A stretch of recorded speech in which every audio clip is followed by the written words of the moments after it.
Di sebuah desa kecil yang tenang, hiduplah seorang petani miskin bersama istrinya. Kehidupan mereka sederhana, bahkan seringkali kekurangan. Mereka hanya memiliki sepetak tanah kecil dan seekor angsa yang menjadi satu-satunya harta berharga mereka.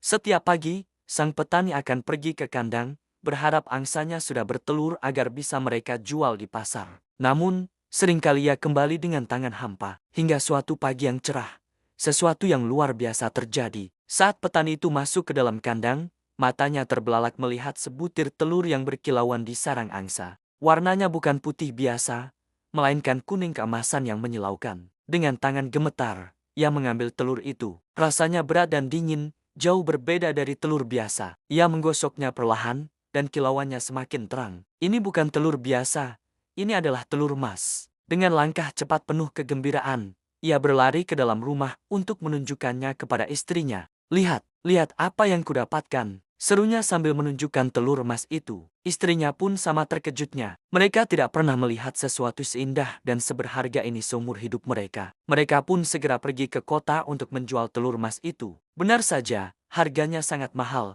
Cukup untuk membeli makanan enak, pakaian baru, dan bahkan memperbaiki rumah mereka yang sudah reyot. Sejak hari itu, kehidupan petani dan istrinya berubah total. Setiap pagi, angsa ajaib itu akan memberikan mereka sebutir telur emas. Mereka tidak lagi miskin. Mereka bisa membeli apapun yang mereka inginkan. Rumah mereka menjadi megah, lumbung mereka penuh dengan hasil panen, dan mereka menjadi orang terkaya di desa. Para tetangga pun heran melihat perubahan drastis dalam hidup mereka. Namun petani itu menjaga rahasia angsa ajaibnya dengan baik. Akan tetapi, kekayaan yang datang begitu cepat mulai mengubah sifat sang petani. Ia menjadi serakah dan tidak sabaran. Kenapa kita harus menunggu setiap hari hanya untuk satu telur? Keluhnya pada suatu malam kepada istrinya. Bayangkan, jika kita bisa mendapatkan semua telur emas itu sekaligus, kita akan menjadi orang terkaya di seluruh negeri. Pikiran itu terus menghantuinya. Ia membayangkan ada harta karun emas yang tak terhingga di dalam perut angsa itu. Sang istri mencoba menasihatinya, "Suamiku, bersabarlah. Apa yang kita miliki sekarang sudah lebih dari cukup.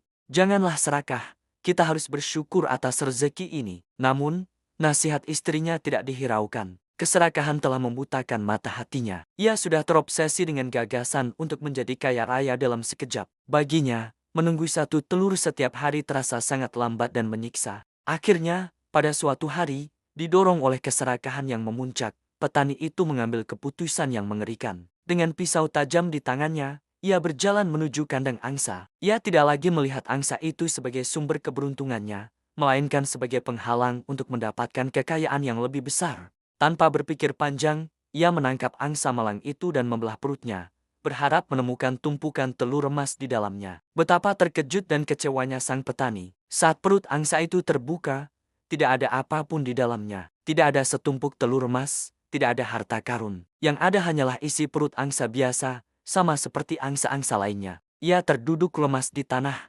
menatap angsanya yang kini sudah tidak bernyawa. Pisau di tangannya terjatuh. Ia baru menyadari kesalahan fatal yang telah ia perbuat. Dalam sekejap, sumber kekayaannya telah musnah. Tidak akan ada lagi telur emas setiap pagi. Angsa ajaib yang telah mengubah hidupnya kini telah tiada karena ulahnya sendiri. Penyesalan yang mendalam menyelimuti hatinya. Ia menangis, meratapi kebodohan dan keserakahannya. Ia dan istrinya pun kembali jatuh miskin, bahkan lebih miskin dari sebelumnya, karena kini mereka tidak punya apa-apa lagi. Kisah ini menjadi pengingat abadi, bahwa keserakahan hanya akan membawa kehancuran. Mereka yang tidak pernah puas dengan apa yang dimiliki, pada akhirnya akan kehilangan segalanya. Terima kasih sudah menonton. Jangan lupa untuk menyukai video ini, bagikan ke teman-temanmu, dan berlangganan saluran kami untuk cerita-cerita inspiratif lainnya. Sampai jumpa di video berikutnya.